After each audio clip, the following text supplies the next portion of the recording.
오늘 주신 하나님의 말씀은 히브리서 12장 14절입니다. 모든 사람과 더불어 화평함과 거룩함을 따르라. 이것이 없이는 아무도 주를 보지 못하리라. 아멘. 주님을 만나는 축복이 있기를 주의 이름으로 축원드립니다. 특별히 사순절 기간 우리 교회는 사순절 그리스도를 본받는 아침 묵상 기도를 드리고 있습니다. 그 시간을 통해서 예수님 만나기를 소망합니다.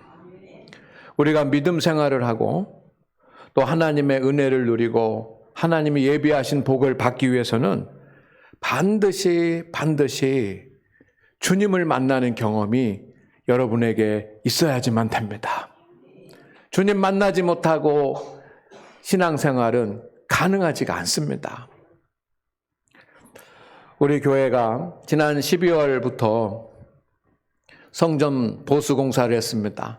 1층 또 2층 로비 전체 650평방미터 정도 되는 그런 곳에 성면을 제거하고 전장을 하고 도색을 하는 그런 일을 했습니다. 오늘부로 모든 공사가 마쳤다고 이렇게 말씀을 드리고 싶습니다. 작은 부분 한 군데가 남아있는데 신경 쓸 정도는 아니고 모든 공사가 완료가 됐습니다. 그동안 불편하더라도 기도하고 협력해 주신 우리 성도님들에게 감사를 드립니다. 좀 더 깨끗하고 좀 더 좋은 환경 가운데서 신앙생활하고자 하는 것이 우리 당회원들의 마음이었고 또 잘 진행을 했습니다. 그런데 우리 교회가 성전 성면을 제거하고 보수하는 그런 공사를 했다고 하는 것이 소문이 났나 봅니다. 그래서 어느 교회 장로님이시고 또 어느 중학교의 교장 선생님이 그 교회를 대표해서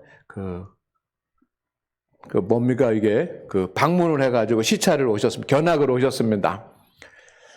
그런데 우리가 한 그 공사 중에 성전의 천정을 좀 높이는 일을 했습니다. 사실은 천정을 좀 높이려고 많은 고민을 했습니다. 그래서 천정을 철거하기 전에 제가 천정 속에 수백 번은 올라갔다 내려갔다 사다리를 놓고 그렇게 했습니다. 만약에 뜯어놓고 결정하면 안 되니까요. 그래서 반대하는 사람들도 있었습니다. 그런데 또 결국은 천정을 높게 하고 보가 이렇게 좀 드러났습니다.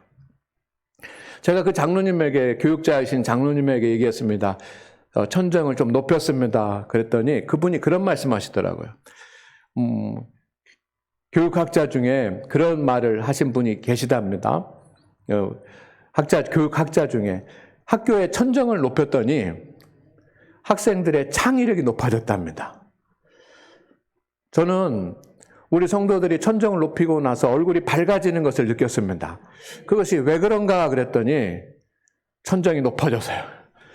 이 천정이 높아진 거룩한 공간에서 여러분들이 온전히 예수님 만나기를 원합니다. 편하게 지내라, 좋게 지내라 이렇게 하는 것이 아니라 예수님 만나기 위해서 그렇게 우리는 하고 있는 것입니다. 제가 좀 화면을 보여드릴 텐데요. 잘 보시기를 바랍니다.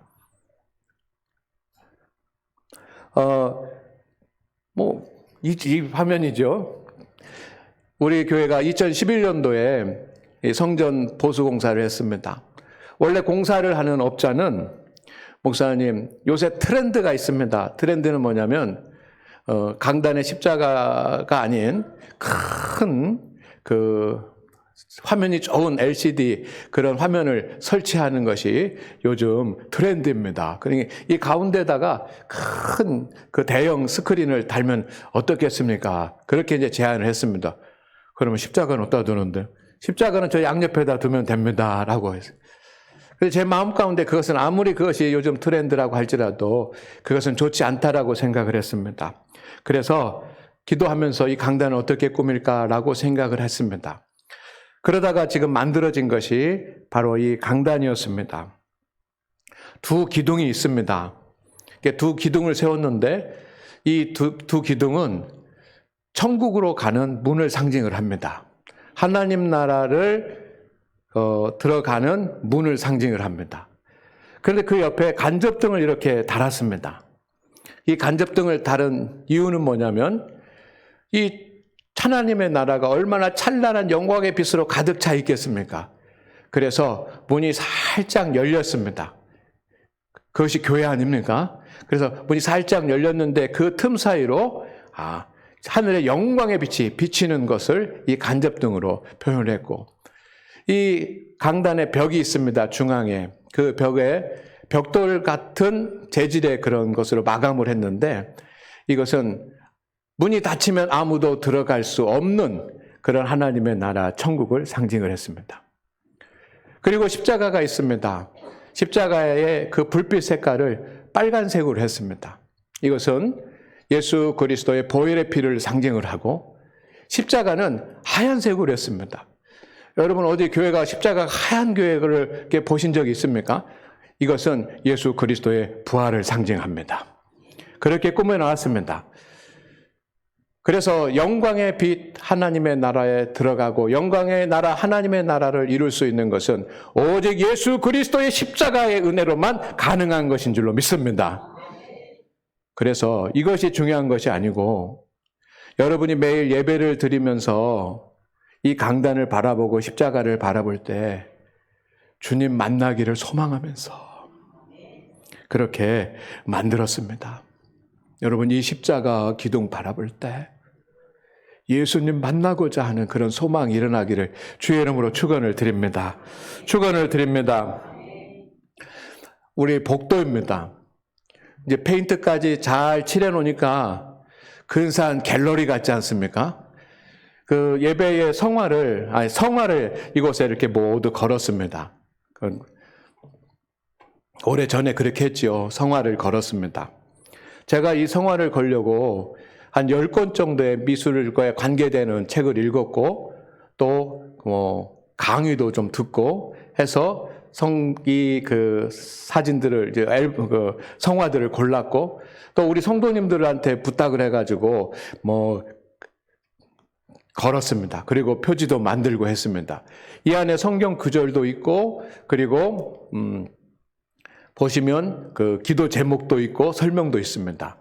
그래서 왜 이렇게 교회 복도에다가 이런 그림을 붙이고 성화를 하고 이렇게 그 설명까지 하면서 이렇게 붙여 놓았느냐라면, 여러분이 지나가시다가도 이 성화 보고 예수님 만나기를 원하십니다.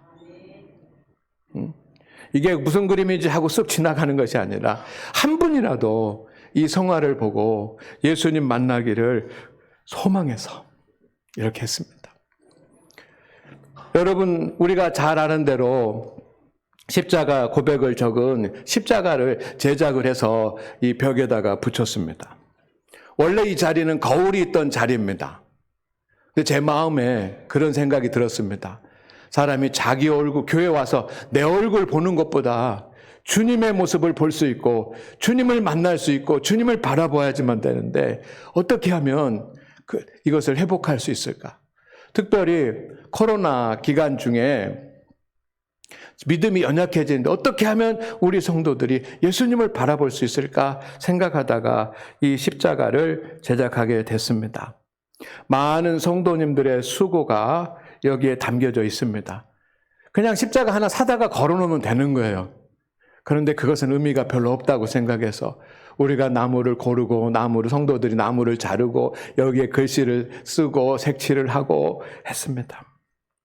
그래서 이 로비에 있는 이 십자가를 바라보는, 내가 쓴 글이 여기 있구나라고 하는 것만 바라보는 거예요. 이거 누가 썼지? 누가 썼다 그러던데, 글씨 잘 쓰는데, 이런 것만 바라보는 것이 아니라, 우리 성도들이 이 십자가를 바라볼 때마다 예수님 만나기 위해서, 여러분이 예수님 만나기 위해서 이렇게 했습니다. 여러분 이제 보시면, 들어오는 곳에 이 성구가 있습니다. 제가 천정을 뜯을 것이냐 말 것이냐라고 고민을 하면서 천정에 올라갔다 내려갔다 했던 때 이곳에다가 무엇을 좀 이렇게 하고 싶었습니다. 이게 무엇을 그림을 붙일까 성화를 붙일까 뭘 할까 고민하다가 여기에다가 성구를 새겨야 되겠다. 그런데 이 성구가 많지 않습니까? 어떤 성구를 이곳에다가 기록을 해야지만 될까라고 고민을 했어요. 그래서 찾은 것이 바로 이 말씀입니다. 6개월 동안 고민을 했습니다. 이거 우리가 성도들이 자르고 여기다 우리 성도들 권사님 한 분이 글자도 새기고 글씨체도 선택하고 크기도 선택하고 그렇게 했습니다. 붙여놓고 보고 붙여놓고. 여러분 그냥 성구 하나 기독교 백화점에 가서 사다가 딱 붙여놓으면 되는데 그렇게 하지 않았습니다. 정성을 다했습니다. 왜냐하면 우리 성도들이 교회에 딱 들어오는 순간 예수님을 좀 만났으면 좋겠고 지치고 피곤한 그런 시간, 그런 성도들이 예수님의 말씀을 통해서 힘을 얻고 또 말씀을 통해서 말씀하시는 주님을 만나기를 소망하는 마음이 있기 때문입니다. 여러분, 주님 만나기를 주의 이름으로 축원을 드립니다. 또 보시면 성전에 현관에 들어오면 이런 로비에 이런 거룩 복음 행함 있어 있고 밑에 십자가가 있습니다. 원래는 원형의 하얀색 자리였습니다. 저는 그게 좀 마음에 들지 않았습니다. 그 안에 무슨 격자 무늬가 있는데 그것도 좀 삐뚤어지고 하얀색을 칠해놓으니까 뭐 어떤 다른 종교를 상징하는 것 같고 저걸 뜯어서 뭘 할까 해다가 그런 고민을 했었는데 리모트 성전 보수를 하면서 여기에 십자가를 놓으면 좋겠다라고 생각을 했습니다. 그래서 원래는 교회 들어오시면 여러분 좌측에 에어컨 있는 십자가 몇 개 이렇게 올려놓은 것이 있었습니다. 그걸 올려놓을까 생각하다가 제가 한간희 장로님 집에 이렇게 신방을 했는데 거기에 십자가가 있는 거예요. 근데 제 눈에 그 십자가 중에 예수님의 생애와 예수님의 사역에 대해서 의미를 부여하고 상징할 수 있는 그런 것이 제 눈에 들어오더라고요. 그래서 5개를 가지고 왔습니다. 그리고 거기에 이름을 붙이고 거기에다가 그 의미를 부여했습니다. 이것은 어느 한 사람의 그런 작품도 아니고 자랑하기 위한 것도 아닙니다. 제가 이곳에다가 놓은 것은 여러분들이 이것을 보는 순간 보면서 예수님을 바라보기 위해서입니다. 예수님을 만났으면 좋겠다라고 하는 그런 간절한 마음 때문입니다. 여러분 예수님 만나셨습니까? 우리는 예수님을 믿습니다. 그럼 예수님 만나셨습니까? 소예배실을 꾸며놨습니다. 여러 가지 원래 있던 그런 모습 비슷하지만 좀 다릅니다. 그래서 이것에서 우리가 새벽 기도도 하고 주간 기도에도 드립니다. 근데 제가 제일 고민했던 것은 뭐냐면 십자가입니다. 원래 십자가는 베니다 합판으로 만든 그런 십자가입니다. 그래서 철거하고 그러면서 좀 부서지고 상하게 됐습니다. 그래서 여기다 십자가를 걸어야지만 되는데 어떤 십자가를 걸을까? 사다 놓으면 좋아요. 그냥 사다가 반듯하게 만들어진 그런 십자가를 갖다 하나 딱 걸면 제일 쉽고 간편하지 않겠습니까? 그런데 저는 이 소예배실, 우리 성도들이 기도하는 이 소예배실의 십자가는 의미 있는 십자가를 걸고 싶었습니다. 원래 십자가는 깨끗하고 반듯한 것이 아닙니다. 예쁜 것이 아닙니다. 삐뚤어지고 볼품없는 기둥이 십자가 아닙니까? 그리고 교회의 십자가는 예수님의 고난과 고통을 상징하는 것입니다. 그래서 제 마음 가운데 좀 모양이 자연스럽고 좀 십자가가 좀 뒤틀리고 옹이도 있는 그런 십자가를 하나 만들었으면 좋겠다 생각했습니다. 그리고 그 나무를 찾았고 이 십자가를 만들게 됐습니다. 저는 여러분보다 더 가까이서 이 십자가를 봅니다. 왜냐하면 소예배실 강단에 이 십자가가 있기 때문에 저는 새벽에 기도할 때마다 이 십자가 앞에서 이 십자가를 위로 이렇게 쳐다봅니다. 때로는 마음이 아프기도 하고 또 괴롭기도 하고 때로는 마음이 기쁘기도 하고 감사하기도 합니다. 주님의 은혜와 사랑을 느낄 수 있기 때문입니다. 이 십자가를 이렇게 만든 것은 한 가지 이유입니다. 우리 성도들이 소예배실에서 엎드려서 새벽에 기도하든 언제 오셔서 기도하든지 간에 십자가에 주님이 보이고 십자가에 달리신 주님을 여러분이 만났으면 좋겠습니다. 그런 은혜가 여러분 가운데 있기를 주의 이름으로 축원을 드립니다. 성도 여러분, 주님을 만나면 주어지는 유익이 있습니다. 할렐루야! 할렐루야! 주님을 만나야지만 주어지는 그런 유익이 있습니다. 성경에 예수님을 만난 사람들의 이야기가 있습니다. 삭개오, 수가성의 여인, 38년 된 병자 있지 않습니까? 그리고 저도 예수님을 만나서 목사가 되었고 여러분도 신앙생활 하면서 예수님 만난 경험이 있는 줄로 믿습니다. 그런데 아직도 예수님 만난 경험이 없는 성도들이 있을 수 있습니다. 그분들은 예수님 꼭 만나시기를 바랍니다. 내가 과거에 10년 전에 20년 전에 처음 예수님 믿을 때 예수님 만난 경험이 있고 지금은 만난 경험이 없는 성도들은 모두가 다 지금도 예수님 만나는 경험이 있기를 주의 이름으로 축원을 드립니다. 예수님을 만난 사람들은 공통적으로 세 가지 일이 일어났습니다. 세 가지 일이 일어났습니다. 여러분도 예수님을 만날 때 이 세 가지 역사가 일어날 것입니다. 첫째는 주님을 알게 됩니다. 따라하겠습니다. 주님을 알게 됩니다. 우리는 모르는 주님을 예배할 수 없습니다. 우리는 모르는 주님을 위해서 살 수가 없습니다. 주님을 알아야지만 됩니다. 그런데 예수님 만난 사람들만이 주님이 하나님의 아들이신 것을 깨달았습니다. 아, 단지 랍비가 아니고 병을 잘 고치는 사람이 아니고 그리스도이시구나 라고 알게 됐습니다. 그러자 그들은 예수님을 고백할 수 있었습니다. 무릎을 꿇고 엎드리고 절하면서 당신은 하나님의 아들이십니다. 나의 주님이시여 라고 고백할 수 있었습니다. 그리고 주님을 예배할 수 있었습니다. 그리고 주님을 위해서 일할 수 있었습니다. 이 네 가지는 영적 삶을 위해서 신앙의 가장 기본이 되는 것입니다. 그런데 예수님을 만난 사람들만 할 수 있습니다. 진정으로 예수님을 만난 사람들만 온전한 믿음의 삶을 살 수 있습니다. 예수님, 하나님의 영의 다스림을 받기 때문입니다. 성도 여러분, 성도가 하나님을 만나지 못해서 하나님의 영을 알지도 못하는데 어떻게 하나님의 영을 따를 수가 있겠습니까? 우리는 분명한 것은 뭐냐면 예수님을 만나지 못하고도 예배 드릴 수 있고 예수님을 만나지 못하고도 기도할 수 있고 예수님을 만나지 못하고 찬양할 수 있습니다. 예수님을 만나지 못하고 학생들을 가르칠 수도 있습니다. 그러나 그것은 얼마나 비극입니까?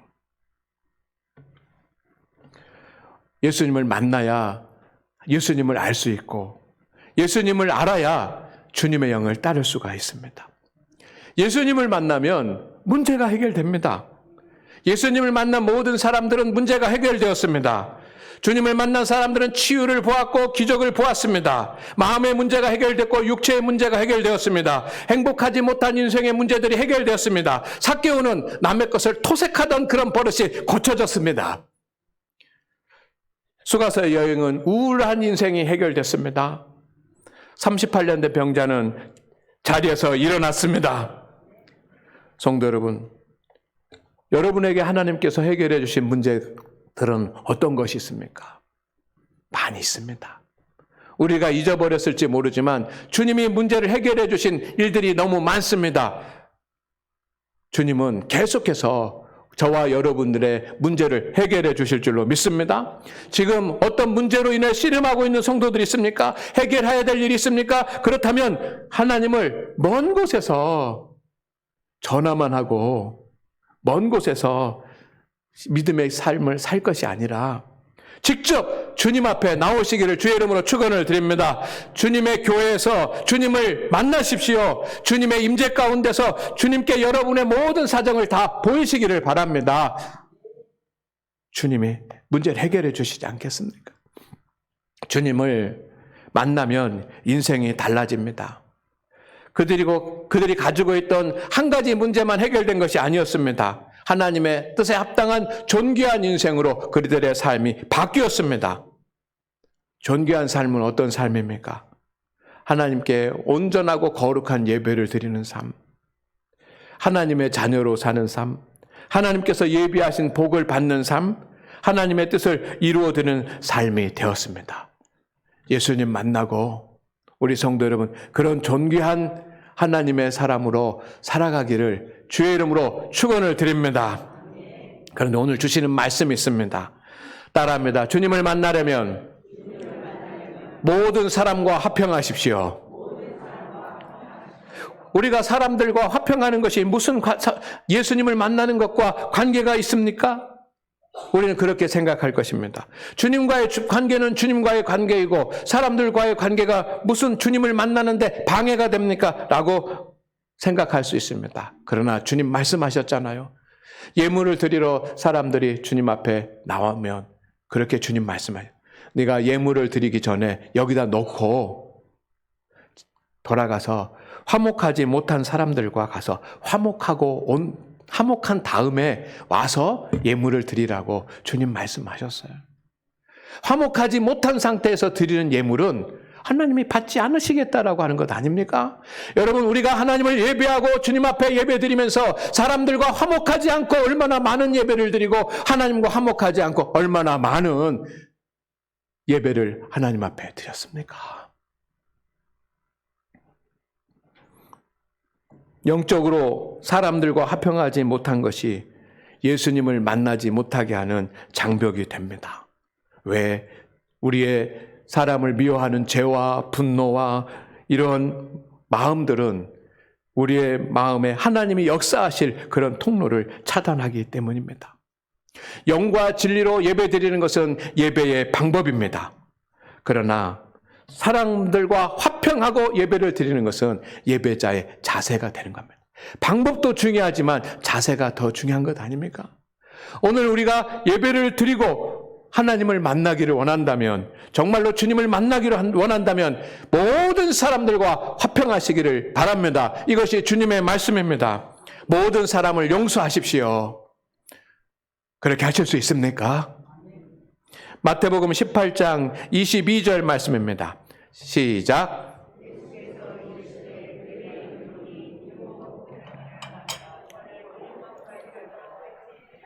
아멘. 한 가지에 대해서 7번만이 아니라 7번에 70번까지 한 가지를 갖다 490번 용서라고 하는 말은 끝까지 용서라는 말입니다. 또 다른 문제가 생기면 그것도 끝까지 용서라는 것입니다.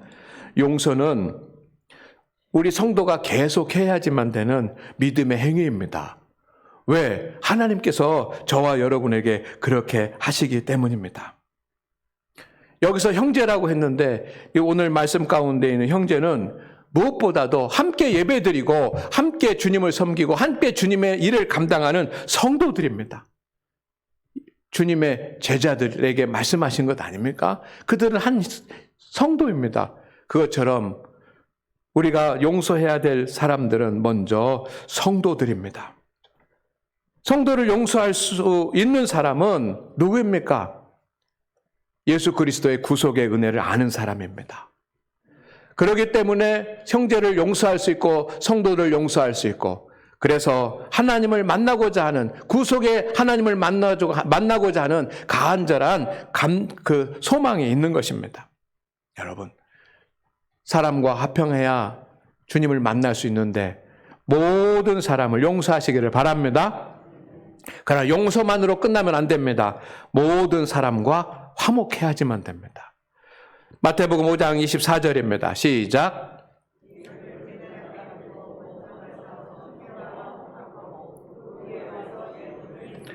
아멘. 화목이라고 하는 것은 용서했어 라고 하는 것으로 끝나는 것이 아닙니다. 화목은 조화를 이루는 것입니다. 서로 다르지만, 지금까지는 서로 대적이 되었지만 하나가 돼서 용서해서 평안하게 소통하는 상태가 되는 것이 화목입니다.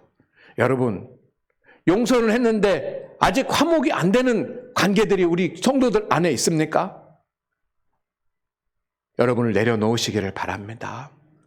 주님이 내려놓으시고 이 땅에 인간의 몸으로 오신 것처럼 여러분 자신을 내려놓으시기를 바랍니다. 그러면 화목할 수 있습니다.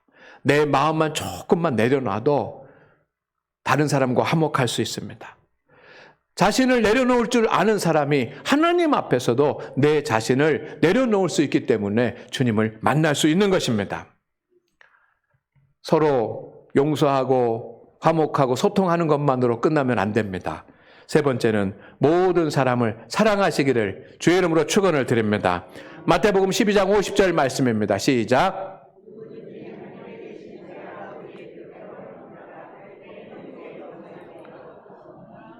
아멘. 하나님 아버지의 가장 큰 뜻은 무엇입니까? 그것은 하나님을 사랑하는 것이고, 둘째는 이웃을 사랑하는 것입니다. 성도 여러분, 무엇보다 가까운 내 이웃은 우리 함께 신앙생활을 하는 성도들 아닙니까? 우리 성도들을 사랑하지 못하고 어떻게 이웃을 사랑할 수 있겠습니까? 우리 성도들을 먼저 사랑하십시다. 그리고 성도들을 사랑하는 사람이 하나님도 사랑할 수 있기 때문에 성도를 사랑하는 것이 중요합니다. 성도를 사랑한다라고 하는 것이 무엇입니까? 세 가지 해야 됩니다. 첫째는 존중하십시오. 나이가 어리든 나이가 많든 믿음이 있든 믿음이 연약하든 잘못을 했든 잘못을 하지 않았든 내 뜻과 같든 내 뜻과 다르든 존중하시기를 바랍니다. 그리고 비난하고 지적하는 것보다는 위로하십시오. 그리고 내가 이기려고 하지 말고 섬기시기를 바랍니다. 이렇게 모든 사람을 용서하고 모든 성도와 화목하고 모든 사람과 화목하고 모든 사람을 사랑하는 사람이 예수님을 만날 수 있습니다. 그리고 주님 말씀하십니다. 주님을 만나려면 거룩해지라고 하십니다. 성도 여러분, 주님을 만나려면 거룩해지시기를 바랍니다. 왜? 우리가 만나야지만 되는 분이 거룩하신 하나님이시기 때문에 내가 거룩해야 주님을 만날 수 있습니다. 지금 여러분의 거룩함을 유지하시기를 바랍니다.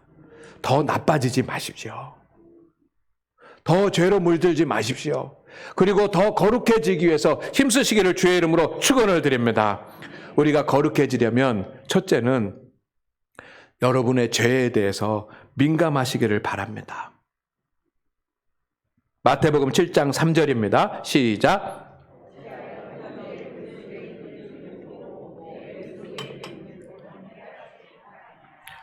다른 사람의 죄는 민감한데 왜 자신의 허물과 죄에 대해서는 그렇게 둔감합니까? 거룩은 죄에서 벗어난 상태입니다. 죄를 범하지 마십시다. 그러면 거룩해지지 않습니다.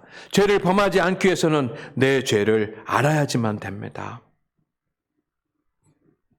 우리 장로님도 기도하셨지만 하나님 앞에 죄, 성도들과의 관계에서 죄, 그리고 교회에 대한 죄, 그런 허물을 하나님 앞에 고백할 수 있기를 바랍니다. 죄를 지었다고 한다면 곧 철저히 회개하고 빠져나와야지만 됩니다. 주님은 죄인을 구원하기 위해서 오셨습니다. 그러나 주님은 의인에게 복을 주시고 의인을 만나주시는 것입니다. 그러니 여러분의 죄에 대해서 민감하십시오. 그런데 왜 이토록 다른 사람의 허물과 잘못은 크게 보이는데 내 죄는 하나도 안 보이는 것입니까? 두 번째는 세상과 구별되시기를 바랍니다. 고린도전서 2장 12절의 말씀입니다. 다 같이 시작. 우리가 세상의 영을 받지 아니하고 하나님으로부터 온 영을 받았으니 이는 우리로 하여금 하나님께서 우리에게 은혜로 주신 것들을 알게 하려 하심이라. 영은 두 가지의 종류의 영이 있습니다. 하나는 세상의 영이고 하나는 하나님의 영입니다. 우리는 그리스도인은 누구입니까? 하나님의 영의 다스림을 받는 사람들입니다. 세상의 영을 받으면 안 됩니다. 여러분, 세상은 무엇입니까? 세상은 하나님의 영이 아닌 세상의 영의 지배를 받는 사람들이 세상의 사람들입니다. 그들은 세상의 가치에 의해서 움직이고, 그들은 세상의 전통에 의해서 움직이고, 그들은 세상의 지식에서 움직이고, 그들은 사탄의 영에 의해서 움직입니다. 그렇게 세상의 가치와 지식과 그리고 사탄의 영에 의해서 지배를 받는 사람들, 그 사람들이 만들어낸 질서, 그 사람들이 만들어낸 제도, 그리고 그 사람들이 만들어내는 문화가 세상입니다. 여러분, 우리가 주님을 만나기 원하신다면 세상의 영을 따르지 마시기를 바랍니다. 그러나 우리 형편은 어떻습니까? 교회에서는 하나님의 영을 따르겠습니다. 주님의 영을 따르겠습니다. 성령 충만하게 하옵소서라고 기도하면서도 세상에 나가서는 자연스럽게 하나님의 영을 따르는 것이 아니라 세상의 영을 따라가지 않습니까? 그러니 우리가 어떻게 예수님을 만날 수 있겠습니까? 그가 온전한 그리스도인이라고 할 수 있겠습니까? 하나님의 영을 따르고자 한다면 교회에서뿐만 아니라 세상에서도 하나님의 영을 사모하고 따르시기를 주의 이름으로 축원을 드립니다. 세 번째는 성령 충만하십시오.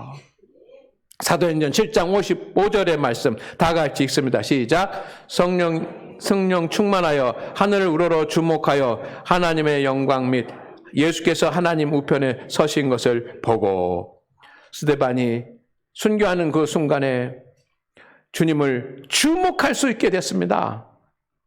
그런데 어떻게 그 주님을 주목할 수 있었습니까? 자신의 힘과 자신의 의지로 된 것이 아니라 성령 충만할 때 주님을 주목할 수 있었습니다. 주님을 만날 수 있었던 줄로 믿습니다. 우리의 의지나 여러분의 믿음이 아무리 크다고 할지라도 여러분의 의지와 여러분의 믿음만 가지고 주님을 만날 수가 없습니다. 성령 충만해야지만 됩니다. 여러분과 성령님께서 함께하고 계신 것을 믿으십시오. 그리고 주님과 동행하십시오. 성령님과 동행하십시오. 성령님께서 능력을 주셔서 주님을 만나게 하실 줄로 믿습니다. 영적인 자리로 인도하실 줄로 믿습니다. 저는 우리 장안교회 성도들에게 1차적인 소망이 있습니다.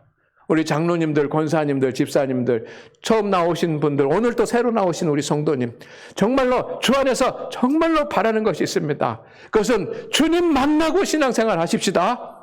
제가 주님 만날 수 있도록 여러분을 인도할 텐데, 여러분의 소망이 축복받는 것보다 주님 만나는 것이 되기를 원합니다.